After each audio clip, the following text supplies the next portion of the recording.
Good evening. My name is Ethan Tucker. I serve as president and Rosh Yeshiva here at Hadar. I want to thank everyone for joining us here in our full Beit Midrash here in New York, and to those who are joining us from around the world via Zoom. We are really delighted to gather here once again for our annual Dr. Avi Strausberg Memorial Lecture. We are so grateful to the Scharfman family for their ongoing generosity and support and vision in making this possible. Really, you honor us in helping us play a role in honoring your family.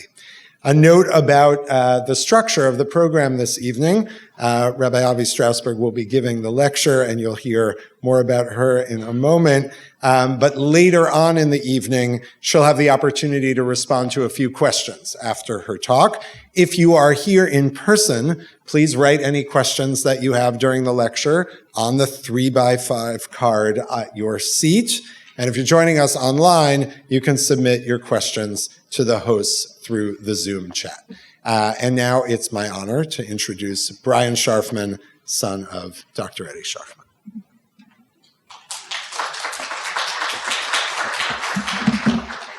Thank you, everybody, for being here. I don't know a lot of you, but I am Brian Scharfman. Mother, Dr. Rochelle Chaikin, my sister Emily, and her husband John, who you guys know very well. Yes, we welcome everybody here. It is our honor and privilege to do this lecture in honor of my father. Obviously, we don't want to do this lecture, but here we are as we commemorating, I think, what's the 18th year this week, which is kind of crazy. And as I think about it, you know, I read a little bit about what tonight is about, the power of the impossibility, the power and impossibility of unity, or something along those lines. I apologize to Rabbi Avi if I butchered that. But one memory that, you know, I ask that a lot of people come back every year, or if they sign online, we appreciate you have the opportunity to learn, but just understand that the legacy of the man and the person that, you know, this lecture is in honor of. And for those of you who do know my father, had the privilege of coming to our Passover Seders as far back as I can remember, that, you know, my father would host. My mother would be on one end of the table, amazing matzo ball soups, and my father on the other end, and my sister and I would each be on his side. I'd be on his left. And what was amazing about my father's Passover Seder is that over the years, we hosted people from all different backgrounds, whether you were Jewish or not Jewish, learned or not learned, different types of observance. And every year you read the same story, but my father would bring a different type of insight, different questions to the Seder. And as people got older and came to these Passover Seders, they bring their own experiences and insight. And you would think that it's such an impossible task to host a table of people from different backgrounds, right? And my father had this innate ability to bring everybody together. So you talk about people of different backgrounds and different opinions and different questions and different educations and Jewish or not Jewish, black or white, it didn't matter. So what I find very cathartic in knowing that there is a possibility that even in divisive situations that we live in, regardless of where you are on the political aisle of the spectrum, is that if you have the ability to listen to one another, my father had the ability to make you feel like you were the only person in the room. And that's something that I very much remember about him and miss about him very dearly. And that's all I have to say about that. So obviously I'm not the main event. So without further ado, I'd like to introduce and thank Dr. Rabbi Avi Strausberg, who is the Senior Director of National Learning and Initiatives at Hadar. She's based in Washington, D.C. Wow, she's quite the resume, actually. St. Paul, Minnesota, learning of Temple of Aaron, right? Studied at Hadar as a year fellow, received her rabbinic ordination from the Hebrew College in Boston, and is a Wexner graduate fellow. She also holds a master's in Jewish education, and she has a beautiful family, a wife and a few children. And yeah, Dr. Strausberg, floor is yours. Thank you very much.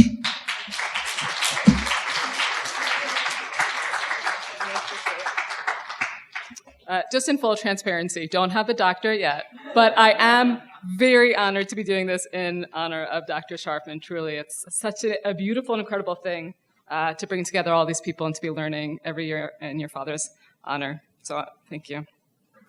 Thank you for being here. I heard it's a little chilly outside, a little rainy, a little cold, and it's an amazing thing to be in this room with all of you. Is my volume okay the way I'm doing here? Okay, great. I got a thumbs up. The story of the Torah is a story that can really be told as a story of coming together and coming apart. They're the stories, if we just go back to one of the earliest stories in the Torah, if we think back to Cain and Hevel, those two brothers united by blood, and so quickly, the story really falls apart, dissolves. There's the anger, there's the envy, there's the jealousy. And these two brothers that were united, ultimately we know that Cain kills Hevel. And they're just the first in a series of brothers. There's the story of Yitzchak and Yishmael, the story of Yaakov and Esav, the story of Yosef and his many brothers, that we're just leaving the book of Bereshit behind now and turning to Shemot, and really the book of Bereshit is just one story after another of these families that should have been united and bound together, and what we see is these families are coming apart. And even if we go beyond the stories of the brothers, we also see that narrative in terms of the story of the Jewish people. Early on in the Torah, we have Migdal Bavel, the Tower of Babel, where the people all unite together, they come together, and then it's actually God's self that disperses them and separates them, a story of coming together and coming apart. Or if you think forward in the Torah to Bamidbar, to the book of Numbers, you'll remember the story of Korach and his band of rebels that challenged Moshe's authority. And once again, you have a people that should have been united, and there is this huge rift, this divide that forms between them. And as a result, Korach and many of his people are swallowed up by the earth. That we could just tell, we could trace a narrative through the Torah of unity and disunity, of coming together and coming apart. But really, if we want to think about this idea of unity and disunity, it goes back before even human beings enter the scene, before Cain and Abel, before all the brothers, before the Jewish people. It actually goes back to the story of creation. There was this moment before God took to making order and making separations, where all of the water of the world was one. All the waters were united and together. And then God started separating them. So we read in Bereshit, Vayomer Elokim yehi rakia betoch hamayim. God said, let there be an expanse in the midst of the water. Vehi mavdil ben mayim lamayim. And God separated the water from water. This water that was all one becomes separated. V'yas Elokim et harakia. God made the expanse, v'yavdel ben hamayim asher mitach l'rakia u'ben hamayim asher me'al l'rakia, v'yichen. God separates it, and he separates there's the water that is above the expanse and the water that is below the expanse, and thus it was so. V'yikra Elokim l'rakia shamayim. God calls the expanse heavens, v'yihi erev, v'yivoker yom shini. It was evening, it was morning, the second day. So there's a modern commentary called the Ma'anan Shel Torah. And the Ma'anan Shel Torah notices something about this description of the second day, of the separations of the waters, the creation of the rakia, of the expanse. The Ma'anan Shel Torah notices that about this, the Torah doesn't say, Vayar Elohim ki tov. God doesn't see this as good. There's many there's a phrase that we're familiar with, Vayar Elohim ki tov. God saw that it was good. A lot of the work of creation is God's doing it. God does the work and is like, this is good. This is good work. But the work of separating the waters, God doesn't see this and think good. And so the Ma'anan Shel Torah asks the question and says, what's going on? What's going on with the work of the waters? And he answers, he says, because this is the moment when separation, when machloket is introduced into the world. When God divides water from water, it's the very first machloket. It's the very first separation, the very first division.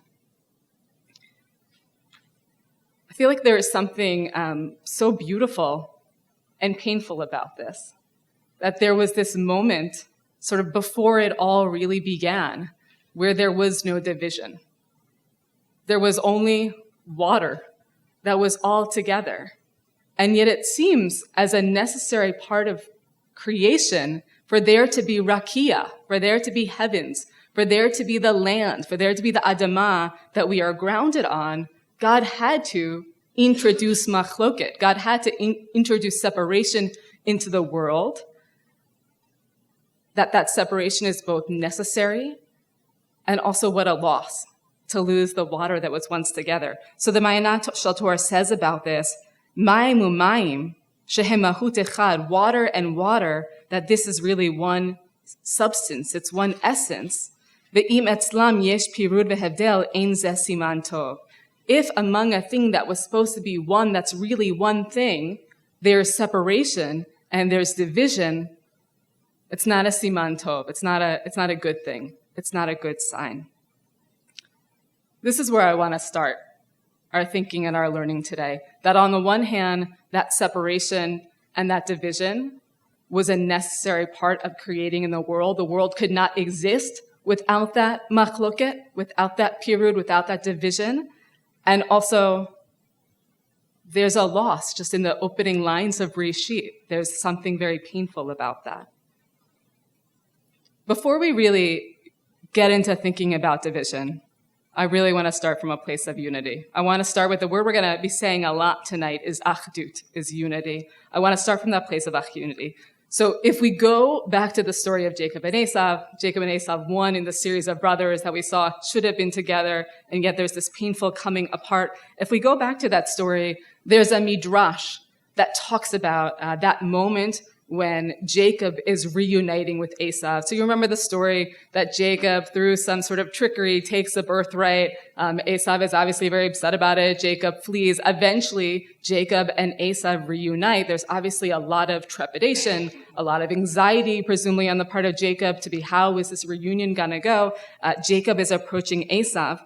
And the Torah tells us that Jacob, in preparation for this reunion, he groups his family into smaller groups, right? There's Rachel and her kids. There's Leah and her kids. There's the maidservants and their kids. That he makes these groups, and then he goes ahead of the groups. So there's a midrash, and this is what the midrash teaches. You do have a source sheet in front of you. I'm not strictly following it, but there will be key moments where you can check out the text in front of you, and this is one of the texts that you should have on your source sheet. So this is from Breshit Rabbah. So the Midrash says, Tani kinuso v'kinus banav. It's taught that he gathered together his children. Hitzilu miyad Esav. This gathering together of his children, this is what saved Jacob from the hand of Esav. Kinuso v'kinus banav, the act of gathering together his children, hakoach shayu mechadim yachad, the strength that they were united together, זה הציל את יעקב כאשר שב לארץ ישראל עם השבטי Hashem, עם שבטי יד. This, the fact that they were all united together, this is what saved Jacob from Esav and all of his officers when he came back with all the tribes. Shehem kulam histaklu me'eretz Yisrael. Because in the end of the story, Esav and all of his people, they end up leaving the land. Ve'yahu vanav nisharu be'eretz Yisrael. But Jacob and his children, they stay in the land of Israel. That the Midrash wants to make a claim that when the Torah tells us that in preparation for reuniting with Esav, Jacob does this act of grouping his family, the Midrash wants to say these gatherings together, this is the thing that saved Jacob from Esav. The coming together in these small groups created a power, and that was the saving force. So the Midrash, I don't know that you have this in front of you, but the Midrash is bases itself on this verse from Isaiah. Okay, so the context in Isaiah is we are getting reprimanded by God for turning to idols. And in Isaiah, there is a pasuk, a verse that says, "B'za'akech yatziluch kibutzaich."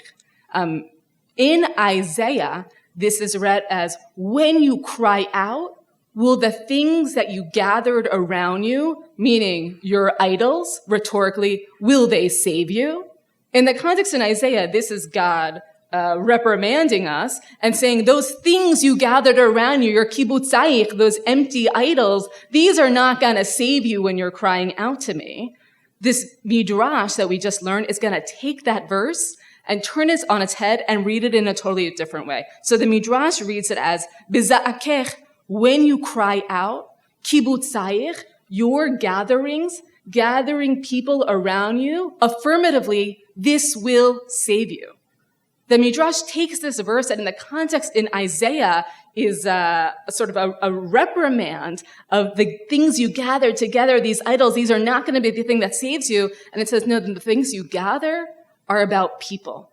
When you gather people around you, when you come together with people, when you cry out, this is going to be the thing that saves you, which is to say, what saved Jacob from Esav was this koach, the strength that he gains in coming together. The Netivot Shalom is a 20th century Hasidic thinker, Rabbi Shalom Noach Berezovsky, and he, on this parsha, he takes, you also have this on your source sheet, he takes this midrash from Breshit Rabbah that really talks about the thing that saved Jacob from Esav is coming, gathering together his family and the strength, and he brings it to really make a greater claim about Achdut, a greater claim about the power of unity. And I would say that in this, you only have an excerpt here, but the Netivot Shalom, Rabbi Berezovsky, he really traces a narrative through the Torah of bad things happen to us when we are alone. When we are alone, we are vulnerable, and that's when we can be harmed. And when we are together with other people, when we are, with our people, when we gather together, that's when we are strong. So I'm not going to give you all the examples he brings, but that's part of the sort of larger story that the Netivot Shalom wants to tell is there's strength in coming together, and it's when we are alone that we're wounded. But I do want to spend some time really digging into this text from the Netivot Shalom, so you have it in front of you, and we'll see. This is really the name of this session is the power and impossibility of unity. I think I got it right, Ryan, wherever you are, though I also struggle there. And this is where the Netivot Shalom is really the one who's speaking to the power of unity. So here we go. He says, "The anu lomdim mizeh," we learn from this, meaning this midrash that we just learned together, "shekol hamatzavim kashim ba'u rak be'et heyotam yichidim," that all the most difficult circumstances, they come upon us only when we are alone, when we're on our own. Ve'ilu kasher hayu me'ochadim yachad, but when they're joined together, when we're united, haya lehem hakoach litgaber al hakol, then there is the power to overcome anything. And he says this is what's brought in this other earlier Slonim work, the Yesod Avodah. He says on the verse, Hine matov umanaim, shevet achim gam yachad, how good and pleasant when brothers dwell together. If you'll just allow me, I have to say, my grandma, who is 100 and still alive and well living in Westchester, this is her favorite song. And she sang it. My wife and I got married at Hadar, not in this building, and my grandma sang it under the chuppah. So I always think of my grandma when I think of Hine matov u'manayim. And she was obviously thinking of this Netivot Shalom. So he brings this work from an earlier Slonim work. This is the meaning of this verse. How good is it? How pleasant it is when brothers dwell together. And he says, umefaresh. This is what it means. Shevet achim, sort of brothers that are dwelling together. Shevet achim shehem kshurim yachda ve'ahuvim ke'achim, that they're connected together and they love each other like brothers. Then all of the forces of evil, they sort of disperse, they separate. The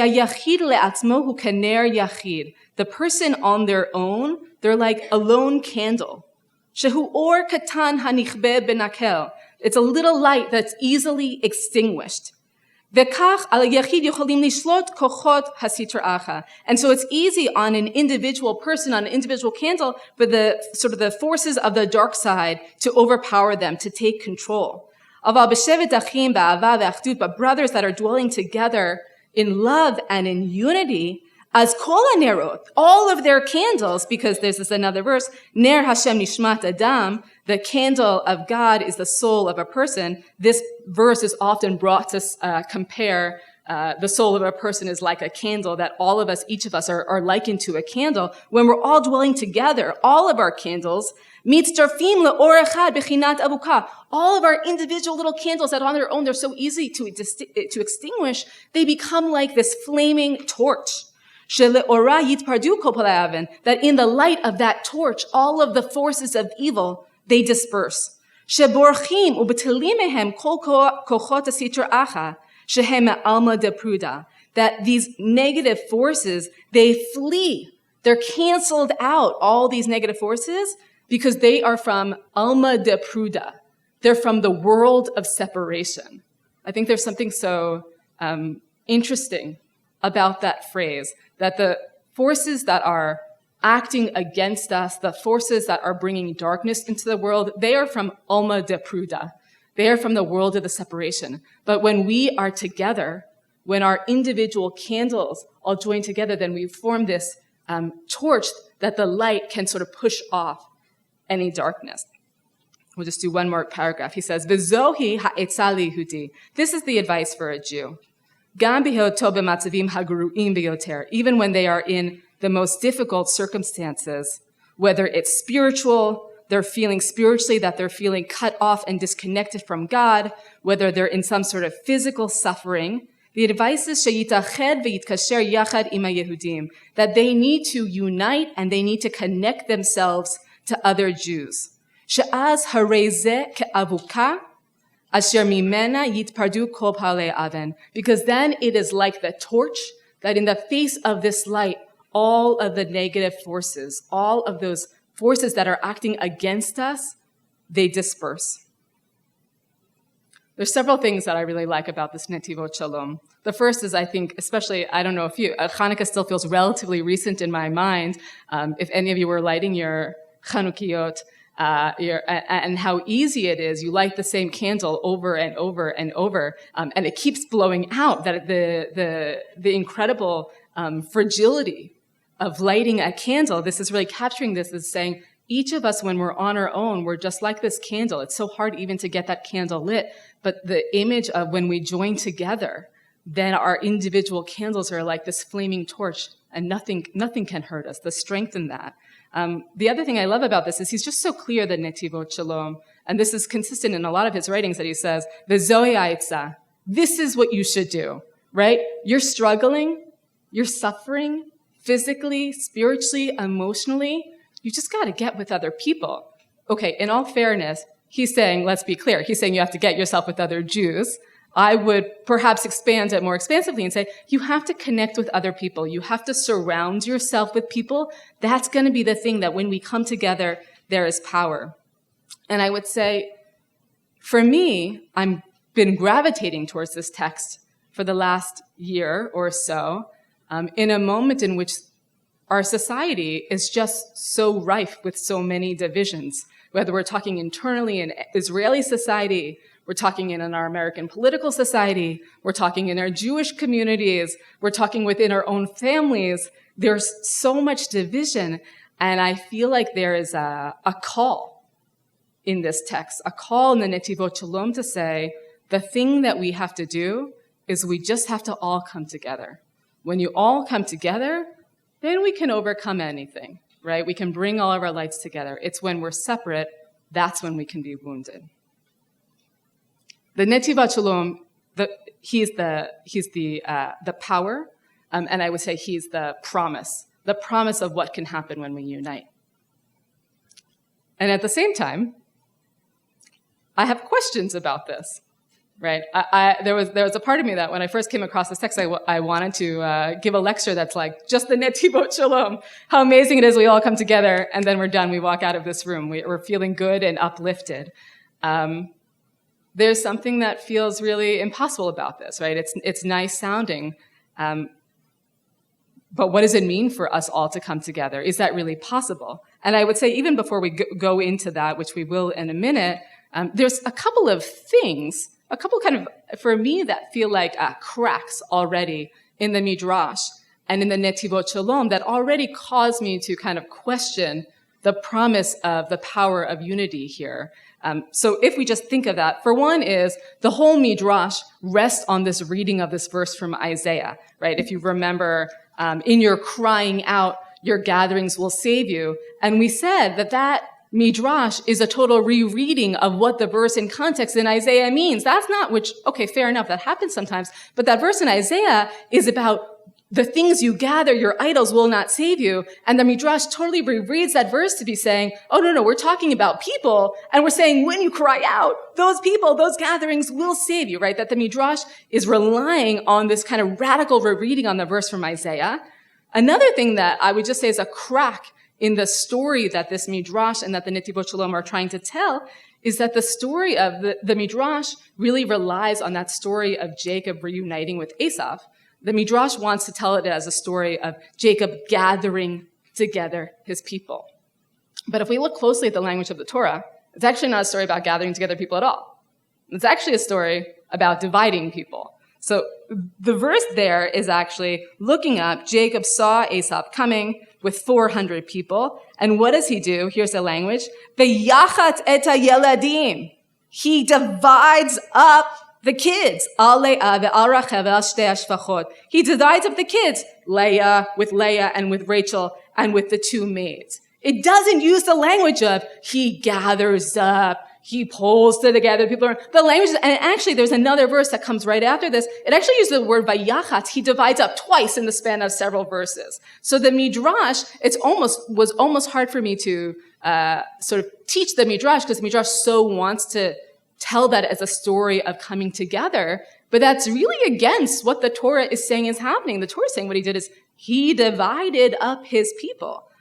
I just would say the last thing that I think is another crack in the midrash and perhaps a crack in the Netivot Shalom is that the midrash is so invested in telling the story of Jacob coming together with his children, and this is what saves Jacob from Esav, that it's willing to sort of look aside from the fact that it does that at the cost of the coming together in Jacob and Esau, right? That it's like in order to tell the story of Jacob is coming together with his children, it has to keep Esau separate, which is not what happens in the Torah. Really what happens, that's a story. If anyone's coming together in the story, it's not Jacob and his children who Jacob is dividing, it's Jacob and Esau. But the Midrash is not interested in Jacob and Esau coming together because really the narrative that it's interested in is we're saving Jacob from Esau by gathering together with these children. Okay, so there's just, on the one hand, what I want to say is, I read the Midrash and I read the Netivot Shalom, and it is, to me, so powerful and moving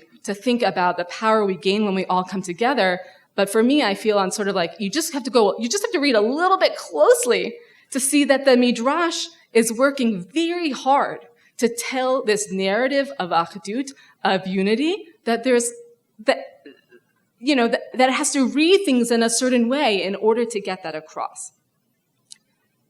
So this leaves me with a couple of questions. The Netivot Shalom, Rabbi Shalom Noach Berzovsky, he has a very clear sense of klal yisrael, a commitment to all of the community of Israel, to this thing that unites all of us as a Jewish people. And I wonder for all of us today, when we say klal yisrael, who are we including in the klal? Who is in our klal yisrael when we are talking about aspiring towards unity? So before we go forward, I actually want you to talk about this amongst yourself for a little bit. In a second, I'm going to ask you to turn to whoever is near you. We're going to take about 5 minutes or so. And the question that I want to put before you to talk to whoever's near you, and if it's someone that you don't know, please make sure to take a moment to introduce yourselves, to say hi, to check in with them. That's all very good. The question I want to ask you is, what does the phrase klal yisrael mean to you? And to what extent do you identify with it, or do you not identify with it? What does klal yisrael mean to you? And to what extent do you identify with it, or do you not identify with it? Okay? That's your task, and you have about 5 minutes to do it. Okay, I'm going to bring you all back together. One of the hardest and worst things to do as a teacher is to silence an active Beit Midrash. But I appreciate you coming back together with me. Before we go forward, I'd love to take just a few comments to hear a little bit about where different people are landing. Before we do that, I'm just curious, if you're someone that you're like, I hear the phrase klal yisrael, and I really connect with it, right? That's something that I feel like is a core value to me. I understand what it means. I'm like a klal yisrael person. Can you just throw up your hand?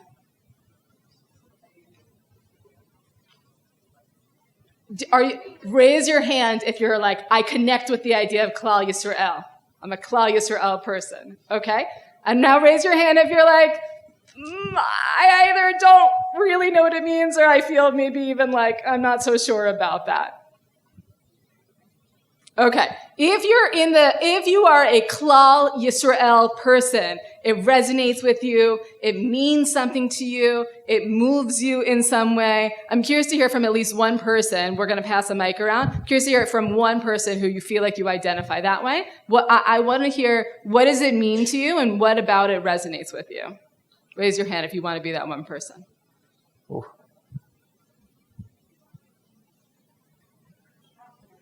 Oh, please, yes. Amisar is coming. Hi, my name is Lev. I really connect with the idea of klal yisrael because I think to me it's a web of connections and mutual support. And I know that if I need help, I can reach out, and I don't even have to reach out to the whole web. I can reach out to one person and they'll reach out on my behalf and get help. And I see people all the time, non-Jews, like college students, they don't have any network at all. Maybe they have a roommate and that's it, but they don't have anyone to ask for help. And so they're like posting online about how they have like no food in their like dorm room and they're sick and they don't have any way to, like, what are they going to do? And it's like, do you have nobody to text? Do you have nobody to call? And it's just so foreign to me because this like community of connections is so integral to how I approach the world. Thank you so much, Lev. Thank you. Okay, that was Lev. If there's someone that you either don't really connect to the phrase, or in fact, maybe you feel a little bit like, I don't know, antagonized, triggered, some form of I don't connect. It doesn't move me spiritually. I'd love to hear from you. What is the thing? Yeah, please. Amisar's on his way. So fast. Yeah, I was thinking very particularly, I have a son who's disabled, and the Jewish community, has been a huge failure in including him, making room for him, doing something as simple as learning his name and bothering to pay attention to the fact that he's a living, breathing human being. So it's very hard to feel this sense of klal. That's not the community I would turn to for support for my son, and that's not the community that's been there for my son, and he's 30 years old, so I have decades of watching this play out. Thank you for sharing that. I really appreciate you speaking from your experience. One more comment. If you're someone that's like, I feel deeply ambivalent, yeah, please. Amishar was right there for you. Hi, I'm Tali. I would say it's less ambivalence and more like mixed feelings. I certainly don't feel like nothing, but it's more that on a purely theoretical level, I love it. I love the idea of like Jews as one people, one big family. I think it's a beautiful idea and I deeply want to believe in it. But I have found that there are a lot of groups who are not only not interested in engaging with that idea, but are actively hostile to any Jews who do not observe what they believe is the right form of Judaism. And I have personally experienced discrimination because of this as a woman who walks around wearing kippah and tzitzit. And so while I want to say, let's all come together, and I would love to bring in as many Jews as will come, there's a deep feeling of, I'm no longer, I think I was at this place. I don't think I'm at this place anymore. I'm no longer at a place where I want to reach out to groups who are not interested in engaging in conversation or in community with me and being like, let's talk. Maybe we can try this out. If you're willing to engage in community, then wonderful. We can be klal yisrael together. But some groups just aren't. And I wish they were. And I hope to God that we get to a place where we can, but we're just not at that place right now. Thank you. Tali? It was Tali, right? Thank you so much, Tali. Okay, I know that there's many other feelings and thoughts in the room, so I'm like honoring those by saying I appreciate all the conversations you had, and I know you're thinking all of your thoughts and we're bringing them in. I'll just share for me, part of why I asked that question is I would say I'm kind of more where Tali is, that I feel like I have a deep ambivalence with respect to the idea of klal yisrael. I definitely am someone, like I'm sure many of you, I see someone I don't know with a kippah or someone who looks recognizably Jewish, and I want to be like, it's me! We're in the same tribe. I'm over here, right? Like I see people davening at the airport and they're a minion, and I'm like, I care about that stuff too. I feel this desire to want to connect over Jewishness and feel that we're part of the same tribe in the same community. And it feels very real to me as a woman, as someone who is queer and married to women, as someone who is committed to a certain kind of halachic egalitarianism, Judaism. I'm well aware, as Tali was saying, that there are many communities that I might want to consider part of my klal yisrael, but that they might not consider me part of their community. And it just leaves me with the question, what does it mean to want to attempt to consider all the Jewish people to be part of this same community when within that same community they're not conceiving of me in that same way? So it's an open question for me. If we go back to the Netivot Shalom, who I think has a lot more clarity on klal yisrael and the importance of community, there's several questions that I want to ask that are going to take us going forward. The first is, when we talk about achdut, when we talk about unity, what do we mean when we envision this kind of unity? And is it possible? The second is, assuming it is possible, there is some way in which somehow all of the Jewish people could come together in some way, I want to know, what's the cost? What do we sacrifice for the sake of achdut? What do we sacrifice for the sake of unity? And is it actually desirable? And the third thing is going back to our opening text from Breshit and the Ma'anah Shel Torah. Is it possible that we could live in a world in which there is both separation and division, and we could say about it that it's tov, that it's good? If we want to talk about unity, we want to look for examples of unity in the Torah. You really can't talk about achdut without looking at the story of Migdal Babel, the Tower of Babel, that happened so early in the book of Breshit. This is a story in which, I'll remind you, the people decide they want to get together, they want to build this tower that's going to reach up to the heavens, they're going to make a name for themselves, they don't want to be scattered, right? They want to be united together, they're working united together. The Torah tells us, Vayhi chol ha'aretz safa echat udvarim achadim. Everyone on the earth, they had the same language and the same words. And yet, as we remember from the end of the story, for a story that's all about achdut and unity, God doesn't seem to like it very much. God responds by saying, if it's one people with one language for all, this is how they've begun to act, then nothing that they propose to do will be out of reach. Let us then go down and confound their speech so that they should not understand one another's speech. Vayafet Hashem otam misham al panei kol haaretz v'yichtelu libnot ha'ir. That God scatters them from there over all the face of the land, and they cease to build the city. They cease to build the tower. This is a story that is all about achdut. They have figured it out. One language, one people, and yet God doesn't want it. God scatters them. How are we supposed to understand this story? So the Rav Naftali Tzvi Yehuda, the Ha'amek Devar, is a 19th century thinker. He has a very specific interpretation of just what went wrong with the building of the tower and why was the result of it such that God said, no, I don't want this kind of unity. I don't want you acting in this way. So you should have this source on your source sheet. He says about the Pasuk, one of the verses says, V'naseh lanu shem, we're going to build the tower, we're going to reach up to the heavens to make a name for ourselves. He says about this, Anashim mashkichim umemunim al hadavar. People were set to watch. They were appointed on this particular matter. Vayisarei tzava la'anish et ha'over. And the officers of the army, they were there to punish anyone who transgressed. Because if it wasn't for that, if that wasn't the function of the tower, then what would the tower be doing? All this was out of suspicion.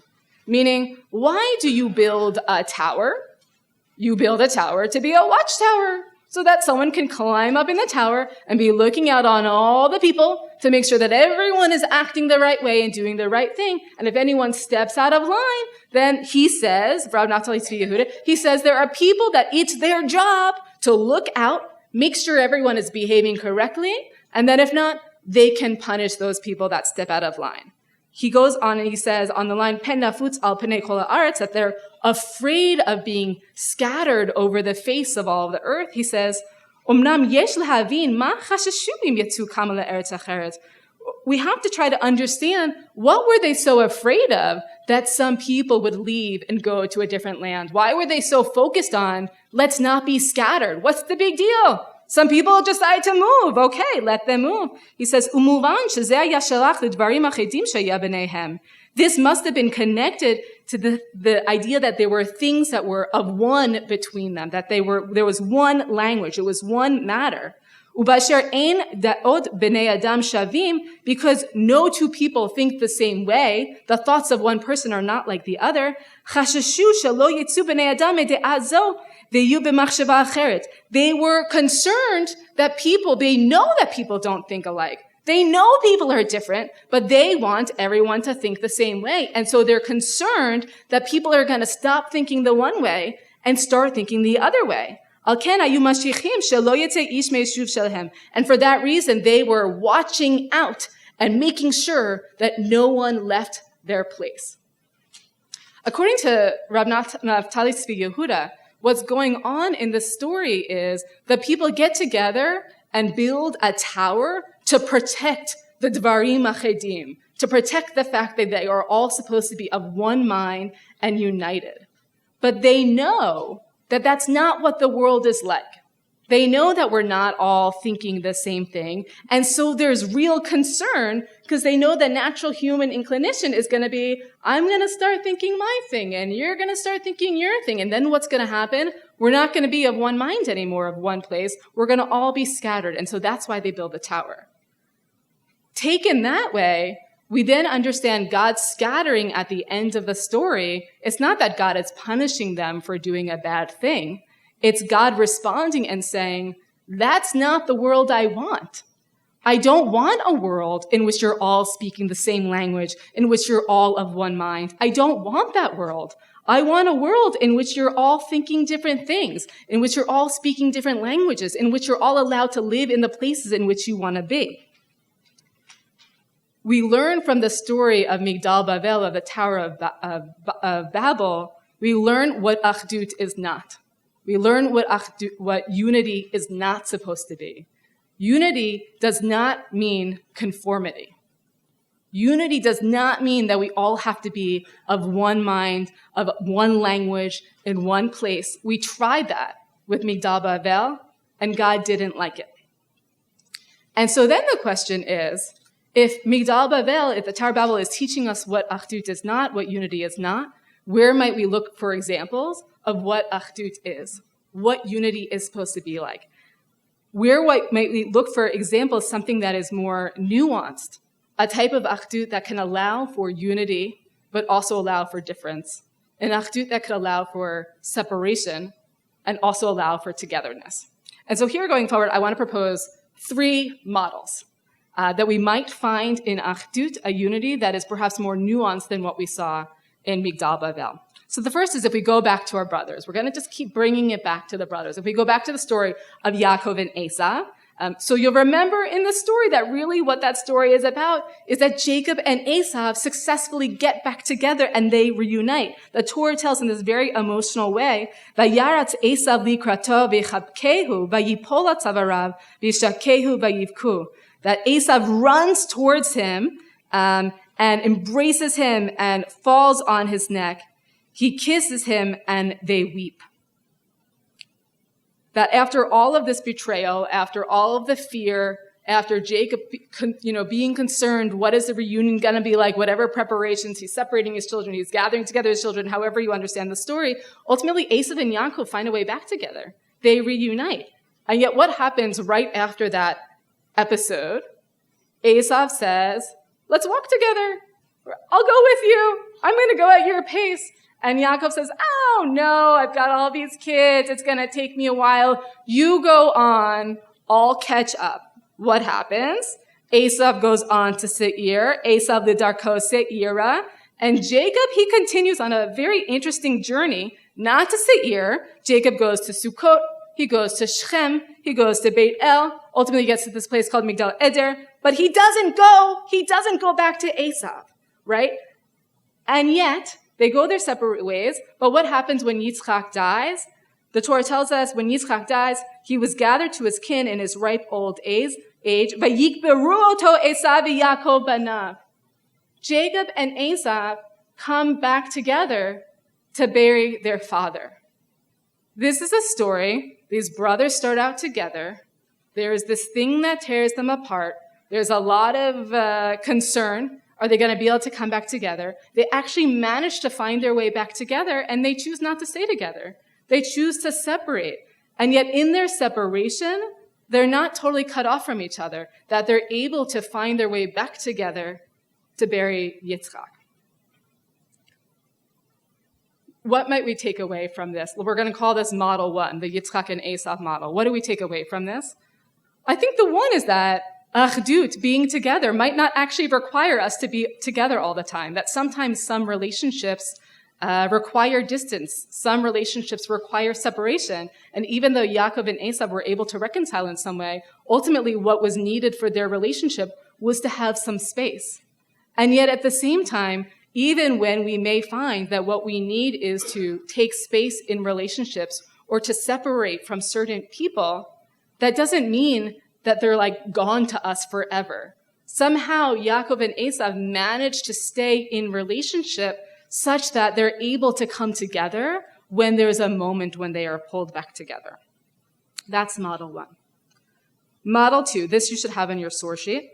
The Talmud offers us another model of, you want me to say questions now? I'm giving you a heads up that we're kind of nearing the end of this, which is to say you can start thinking about your questions. There's papers that you already have with pens, so you can be writing down your questions, which will eventually be gathered, and then I'll take questions at the end. So we're getting towards there. So the Talmud offers us another model of, I would say, a more nuanced model of achdut, more nuanced model of unity. So there's a question in the Talmud in Masechet Yevamot of, can we have multiple, what happens when different courts disagree with each other? And can we have multiple courts with differing opinions in the same city? So something that's important to understand before we get into this Gemara, before we get into this Talmud, is there's a verse from Devarim that says, lo tidgoredu. It's in the context, it's talking about mourning rituals when someone dies, and we're not supposed to, lo tidgoredu, you're not supposed to literally cut yourself. You're not supposed to make gashes in your flesh, which is something that the other nations were doing. We're going to mourn in our own way. Lo titgoredu, don't cut yourself. This verse is kind of famously read more metaphorically, not just as don't make gashes in your flesh as a mourning ritual, but don't cut yourself, meaning don't cut yourself off from each other. Lo titgoredu, it's taken out of its mourning ritual context and read as don't cut yourself off from other people. Okay, so here's the context. So, and just one more word of introduction. There's a question about Beit Hillel and Beit Shammai, two very famous schools of thought that oftentimes would disagree with each other, that over a particular practice, they were ruling in different ways. And it seems Beit Shammai were following their own practice and not following Beit Hillel. And the Gemara has a question and says, how could they be doing that? Right? I think implicit in that is like, aren't we all supposed to be doing the same thing? Shouldn't there be one ruling that we all get behind and we're all united? Okay, so that's a question. Umanta Marasu, for the one that said that Beit Shammai were doing their own thing, they were following their own ruling, Karenan kan lo tidgoredu, lo ta'asu agudot. We should say about this, how could Beit Shammai be doing their own thing? We say about this verse from Dvarim, don't cut yourself off. That's not exactly what the verse is saying. It's saying don't make gashes in yourself. It's don't cut yourself off, meaning metaphorically, don't make yourself into these smaller agudot, these smaller cut off communities. So how could Beit Shammai be doing that? Amar Abaye, ki amrinan lo titzgoredu. Abaye says, when we said lo titzgoredu, don't cut yourself off, kigon shtei betei dinim be'ir echat. That we were talking about, you would have two different courts in the same city. That would be an example of like cutting yourself off, severing one from the other. Halal morim kedivrei Beit Shammai vehalal morim kedivrei Beit Hillel.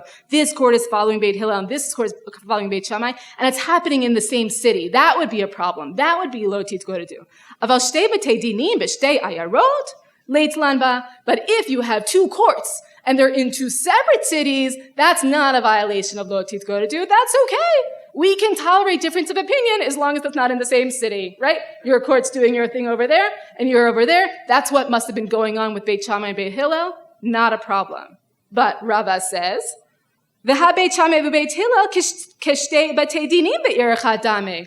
Rava's like, wait a minute, you can't fool me. Beit Hillel and Beit Shammai is not like two different courts in two different cities. It was like Beit Hillel and Beit Shammai's opinions were everywhere. It was more equivalent to, it was two different courts in the same city, which seems like it should be a violation of lo titzgoredu, don't cut yourself off. And so therefore, how could Beit Shammai be doing their own thing, separating from the community?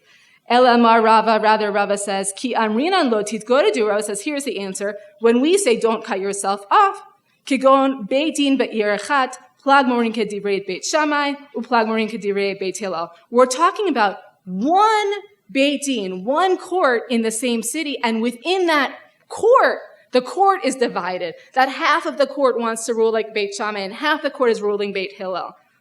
Aval shtei betei dinim be'ir echat leitlan ba. But if you have two separate courts in the same city, and they're ruling differently, that's not a problem. Okay, so the bottom line resolution is, so just to say, what do we understand from this story?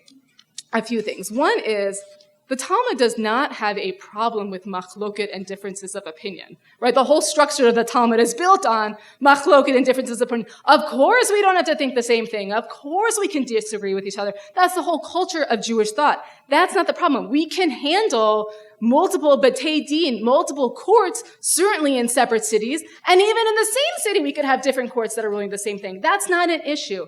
What's an issue is when you try to hold us all together in one court, and within one court, you have this kind of severing, this kind of division. That's what we're concerned about. And so I'd say perhaps one possible takeaway is, actually, we can handle sort of a marketplace of opinions and difference of opinions, and it's even important to have that. Don't force us all to be into one court. It's okay to, in one city, have this court thinking one way and this court thinking another way, that we have to allow a plurality of ways of thinking. It's when you force us to all be in the same court, that's when we're in violation of lo titzgoredu. Don't cut yourself off. I want to offer one final model. This is a model that's going to come from Rabbi Nachman, a 19th century Hasidic thinker.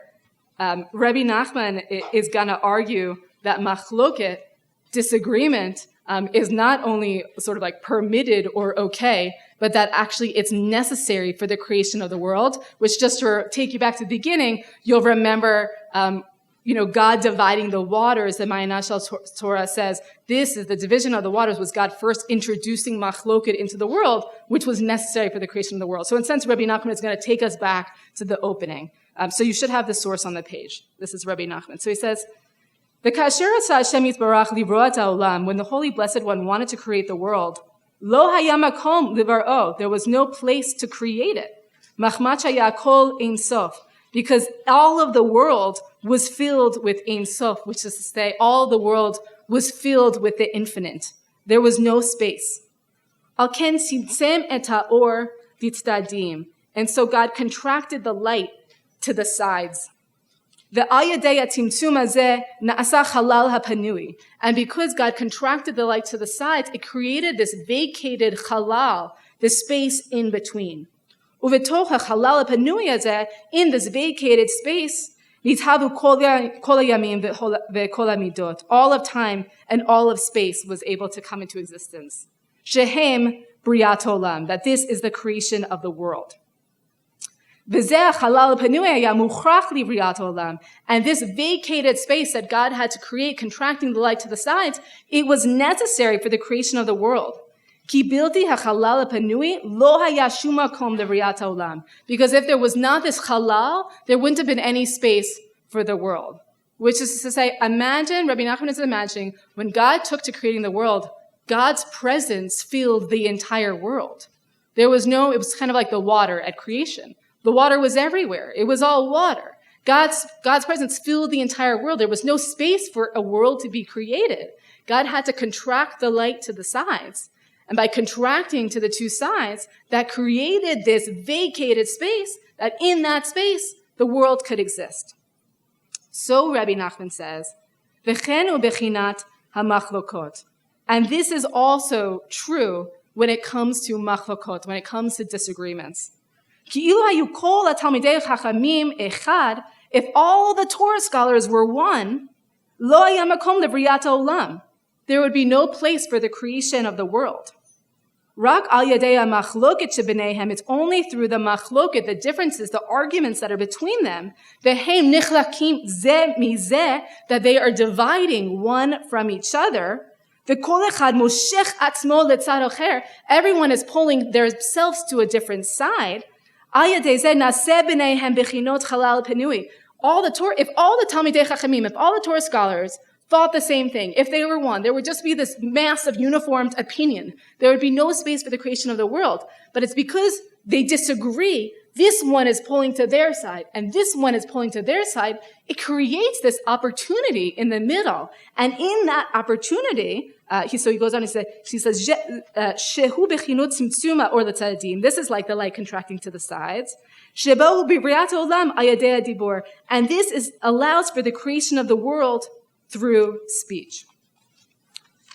We'll just read one more line together. He says, Ki kol hadvarim shekol echad mehem medaber, all of the words that each one says, hakol hem rak bishvil briat haolam.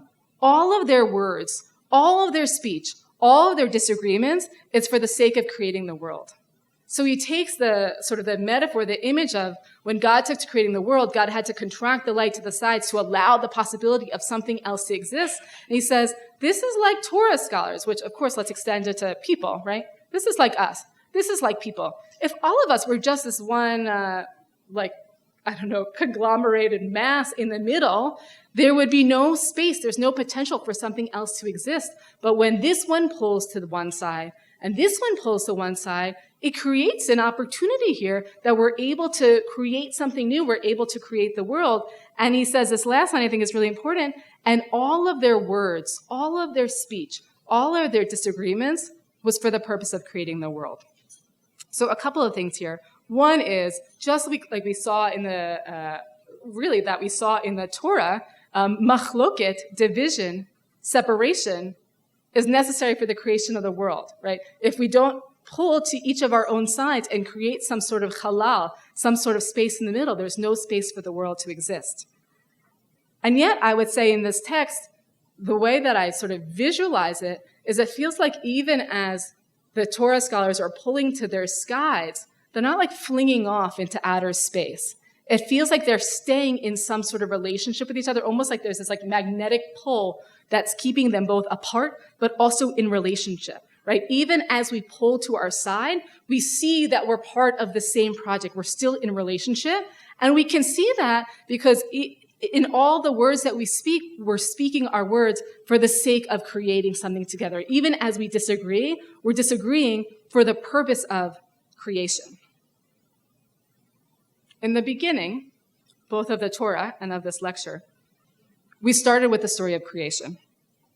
Vayivdel ben hamayim asher mitachad harakia uben hamayim asher me'al harakia. That God separates the waters that was below the expanse from the waters that was above the expanse. And we said that the Ma'ayan Shel Torah, he notes that it doesn't say Vayar Elohim ki tov, that God doesn't see it as good.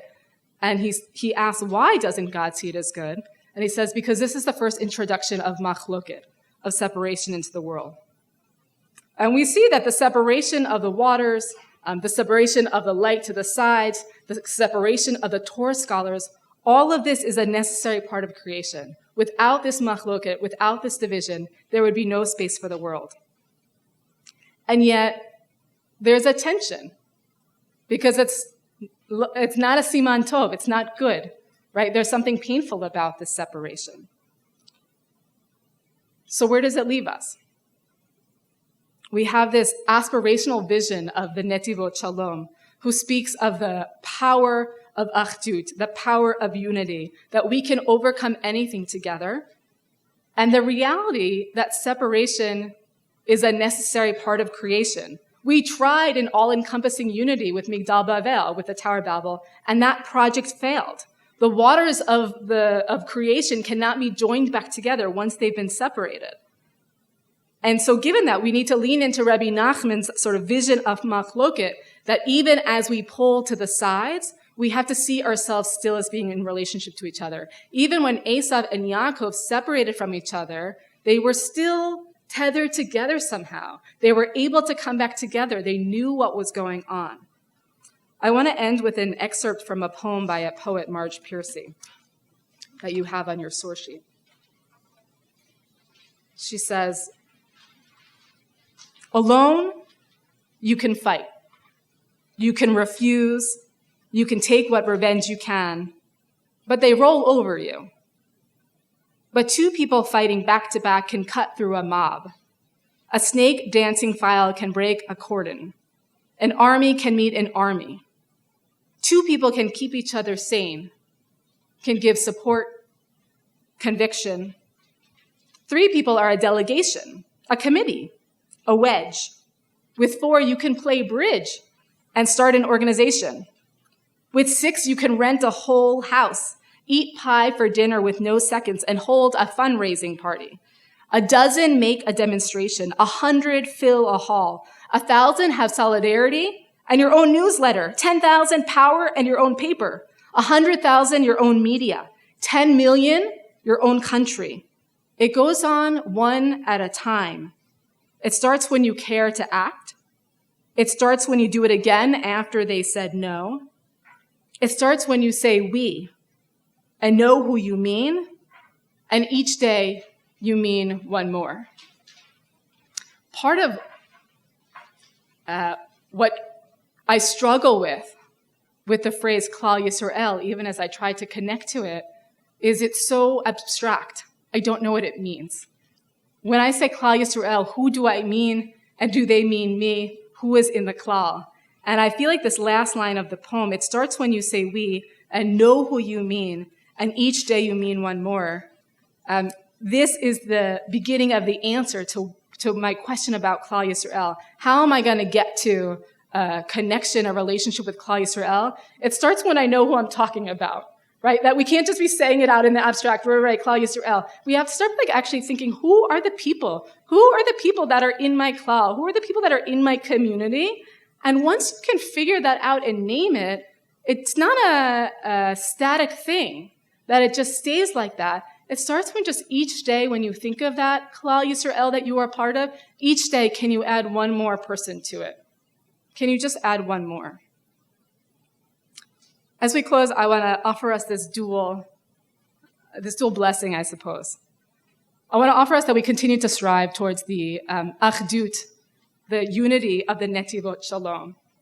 I don't want to give up on that. I'm committed to the beauty and to the power of this vision of all of our flames coming together, and that when we are together, we can't be extinguished. When we strive toward this achdut, may we do so thinking of Marge Piercy, of this poem. May we say we and know who we mean, and each day add one more. And yet, we have to recognize that separation is part of the very fabric of creation. We saw that. The very beginning of creation is God separating things one from another. And so even as we separate, as we argue, as we divide one from another, may we do so thinking of Rabbi Nachman. As we pull to our sides, may we remember that we are still in a relationship to each other, we are still a part of the same project, and we are still connected and tethered together in some way. Going to pause there. I believe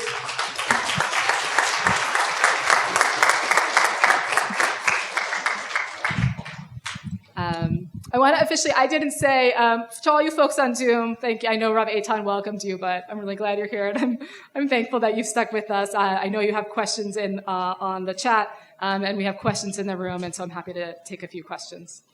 But I do want to say before I take the questions, I don't have any of the answers, and I'm not going to claim to have it. We're here tonight because we all, I think, feel connected to the power and impossibility of unity, and I haven't solved that for you. I know that. So I'm going to start with two from our participants on Zoom. The first is from Michelle, and she's asking, however we think of klal yisrael, isn't some separation required for it to exist?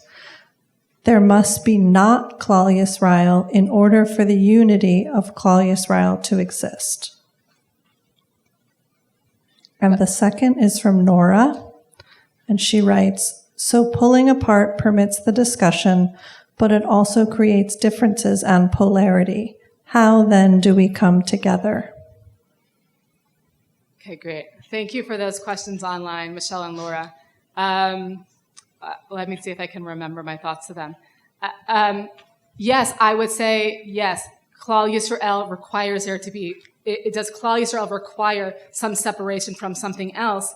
And I think that's part of what we saw in that Midrash from Reishi Rabbah, that the Midrash, in order to talk about the achdut and unity of Jacob and the brothers, it does so by separating Jacob from Esav, even in a story that was about Jacob and Esav reuniting together. So I think there is something very real about the question. Does Klal Yisrael require there to be something else? I'm thinking if any of you are following pop culture and saw Wicked for Good, there's the whole storyline in Wicked that the Wizard of Oz has to create the other and other the animals in order to unite everyone together.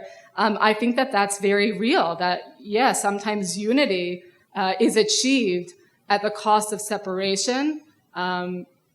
It doesn't feel like a particularly good thing to me, either in the Midrash or in the story of the Wizard of Oz. But I think it's important to name as a reality that that often is how it works in the world. The question of how we come back together, I think that's obviously a hard one. It feels to me that there's like a little bit, there's some mental work to do there. And I feel this both in the story of Yaakov and Esav and also in how Rabbi Nachman sort of describes the Torah scholars pulling to the sides. It feels like it's something about, even as we are separating one, that there may be very real reasons to separate from each other, right?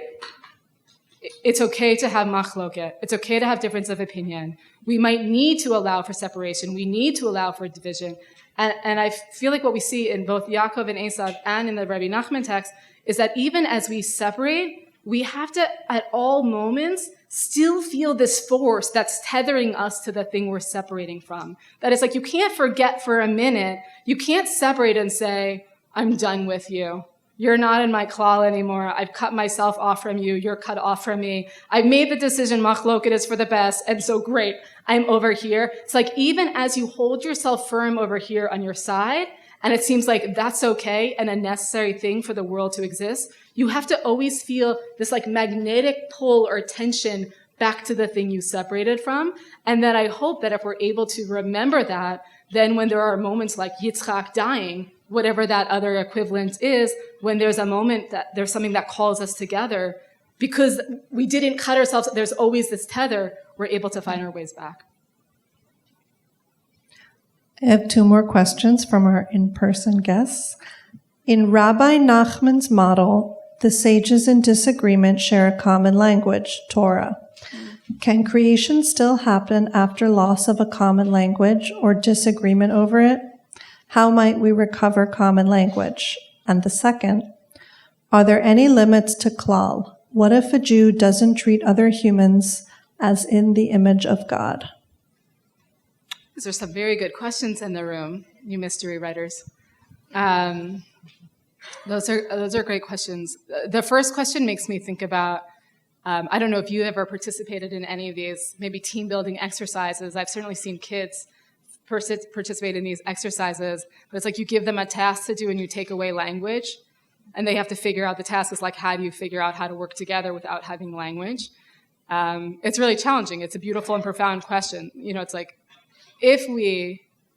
even when we have difference between one another, if we're at least in the same conversation or we're sharing a common vocabulary, it's easier to sort of stay in relationship. If we're trying to be in relationship with a person or a group of people for which we have no shared language or no common vocabulary, how are we able to move forward together?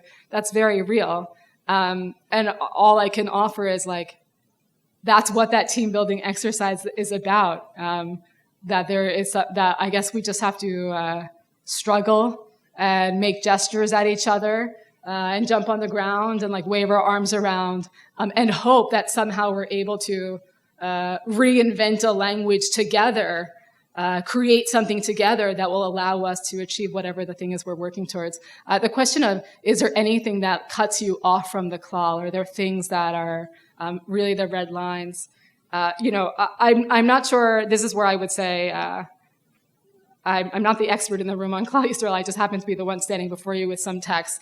I don't feel that I'm necessarily like in a position to be the arbiter of who is in klal yisrael and who is not, and what things get you cut off. But I would say, just on a very personal level, yeah, I think that there are some things.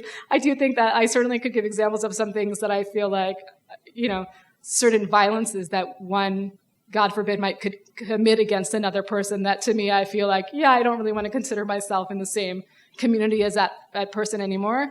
I think what I would say there is where I think the moment we find ourselves in, I feel that we are, some of us are so quick to try to draw those red lines, and that those red lines are, instead of getting sort of like, my red lines are, I think, probably pretty far out.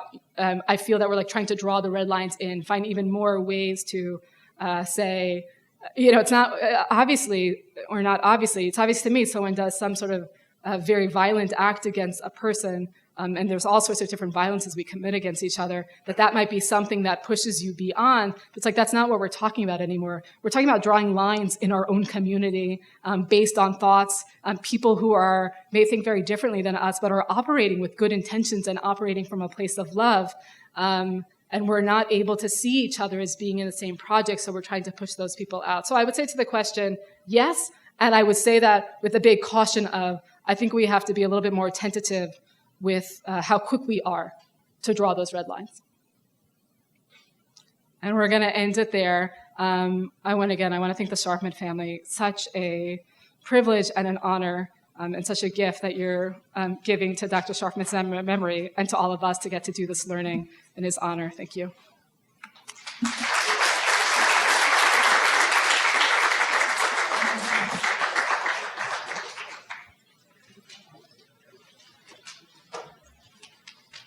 Thanks, everyone, for coming. Quick couple of announcements. You should come back next week on Monday night. Rabbi Shai Held and Rabbi David Kasher will be having a public conversation as part of our Tanakh intensive that's happening next week.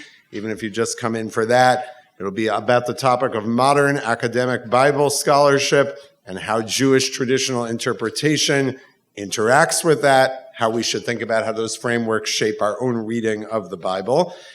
In February, we're going to have a winter lecture series that will kick off. Rabbi Aviva Richman will be exploring sexual ethics in the Talmud. I highly recommend that. It's years of thinking on her part being distilled in this new lecture series.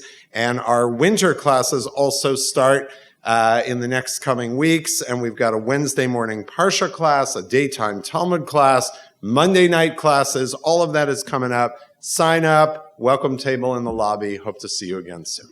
Good night, everyone.